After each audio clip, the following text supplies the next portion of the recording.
К 2025 году объем производства сельхозпродукции в Ингушетии ожидается на уровне 17 миллиардов 800 миллионов рублей. Рост может составить 18%. Этому будет способствовать поддержка сельхозтоваропроизводителей, а также реализация крупных инвестпроектов в отрасли.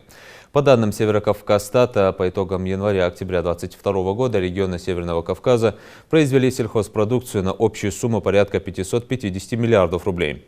В Ингушетии этот показатель составил 14 миллиардов 200 миллионов рублей.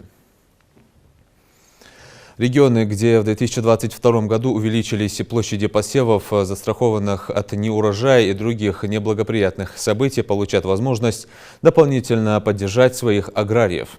Субсидии предоставляются в рамках госпрограммы развития сельского хозяйства и регулирования рынков сельхозпродукции, сырья и продовольствия на поддержку отдельных подотраслей растениеводства и животноводства. Эти средства аграрии смогут направить в том числе на проведение агротехнических работ, повышение плодородия и качества почв, приобретение элитных семян.